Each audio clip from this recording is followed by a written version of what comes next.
Warning, this is going to be a review of WWE 13. No sounds, clips, music, or footage from the game was used in the purpose of this review. The review is my opinion and does not reflect the opinions of any media, YouTube, WWE, or anyone else. Enjoy the show. Sucker.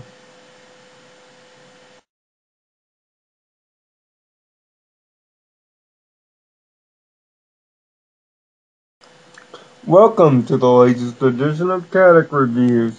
Now, this one is rather somber, folks, because this is a review of a semi-popular game, and this will also mark the final review for a great company of mine, THQ. After this review, in honor of THQ, I will be no longer reviewing THQ games. The game is WWE 13. I, for one, am a wrestling fan. A deep wrestling fan of over 25 years now.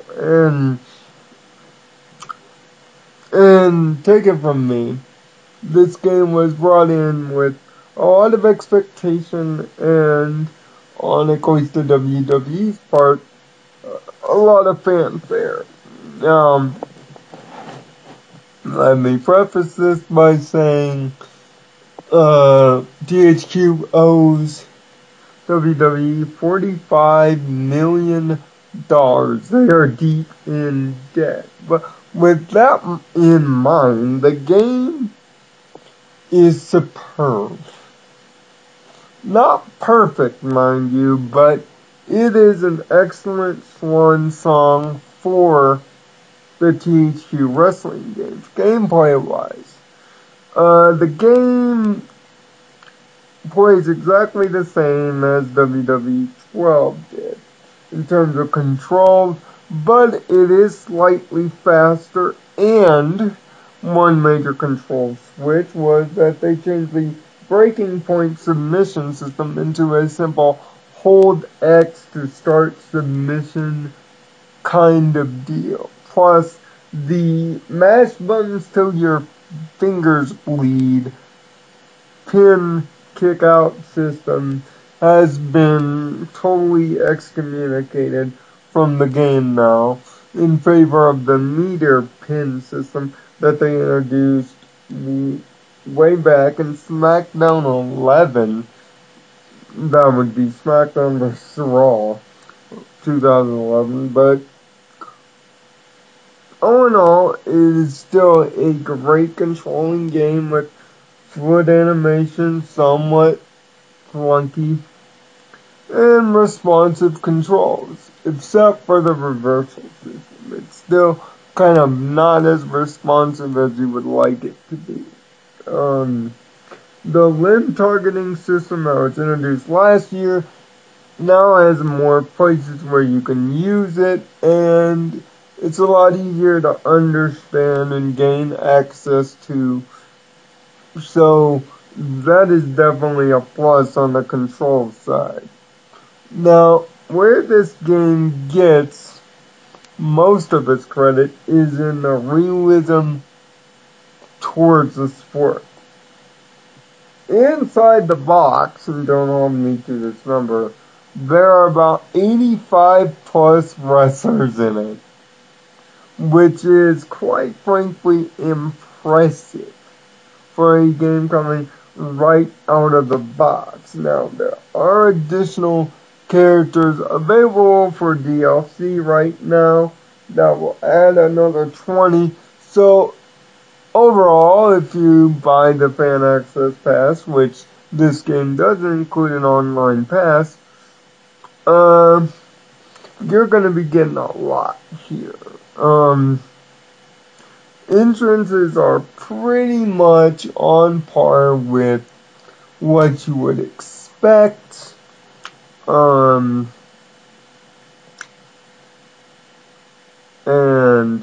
some timings are off, but they are mostly perfect, except for a few entrances that have minor detail flaps. Other than that, characters' move lists are correct, theme songs are correct, everything is as it should be. Now, you won't find WWE Main Event in the game, but through the game's universe mode, you can simply put it in there. Which the main fiber of this game is the Attitude Era mode.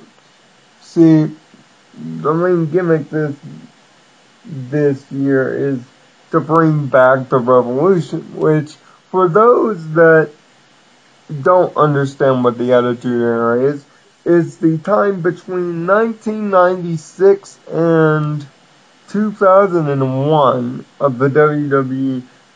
This was really a turning point for the company, not only in its battle with WCW, which they ultimately won, but a turning point in the way that wrestling is presented. The Attitude Era is an objective-based mode that has you going through some of the most critical matches of that era through the eyes of several different superstars. As you complete objectives in Attitude Era, you get the vast amount of unlocks from classic titles through the ages, and trust me, if you're a fan of wrestling titles, there's a lot be held in here. Hidden characters, arenas from the actual events, and even video vignettes between some of the more important moments in the time frame, giving you real life perspective and actual storyline pieces from that era to make you understand what you're doing. In fact, during the matches, the actual commentary from those matches was either transferred directly into the game or re-recorded for the purpose of the mode, thus adding even more realism and authentication to a mode that desperately, as a single-player mode, needed a good push. This is the main strength of the game, but of course, it's not going to be the thing that keeps your disc moving. It will be the universe mode, which is back and more in-depth than ever. Everything essentially in this game's universe mode is customizable. There's hardly anything you cannot tweak or do in the purpose of this mode, and it's incredible.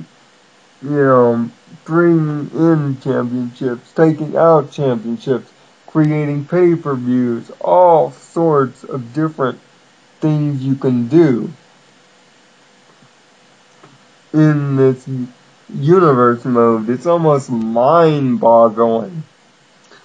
But of course, the main course is the creative suite. Now, if you played these games before, you know the creative suite. Create a story mode, create a character, create an arena, create a logo, create a highlight reel for time shrines, creating entrances.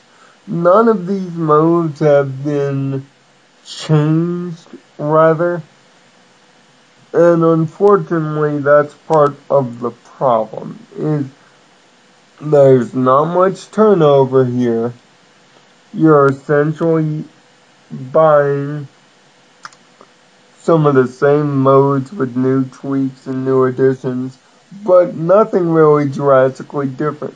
Now, there is a championship editor, which is a fan-requested thing back in this game, but it's very rudimentary, seeing that you can only use the base titles for creative ideas and rename those base titles in your own image, although you can give the titles away and have them hot swap just like any other title in the game, which makes the sheer amount of gold that you can have on display almost limitless. Now the biggest drawback is it's online, which this is sad for me to say, because the online, if done perfectly with a window lag, is about as good as you can ask for, but you're not going to get that. Even connecting to the servers takes 10 to 15 minutes just to connect to the server so that you can maybe find a game to play. And this is even made worse by the game's #1 feature, and that's the community creations. Practically uploading something to community creations is easy. It's a snap of the fingers. But when it comes to downloading something, it can take 15 to 20 minutes, if not longer, for you to actually get to the point where you can download something. And on top of that, the servers randomly, and more often than not, disconnect when you're in the process of looking something up or even downloading it, thus making it a buzzkill to find new material for you to upload. So pretty much you're at the server's mercy. The reason why I'm penalizing it more so is because it's been years that this mode has been in the game, and it still hasn't been executed. Other than that, the game is great, and it is bittersweet because of the potential lost in the creation of more games. You can clearly see where this series was going, but unfortunately, it's not going to get there. With that said, looking at the game as a whole, I have to, with a heavy heart, give this game an 8 out of 10. The online is just a killer. Okay, if the online was fixed, the game would have the perfect score, but again, it just isn't. For wrestling fans, it's a trip down memory lane, a no-duh purchase. For other people, you might pick this up, have some fun in the long term, and with the fan access pass, it most certainly makes up for the money spent, but largely this is going to be a forgettable game, and it's too bad that THQ will not get another chance to correct their mistakes, seeing that their properties are going up for auction as of today.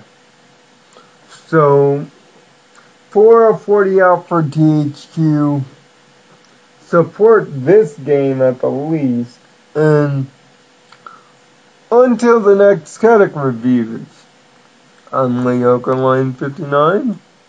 Live life by the code.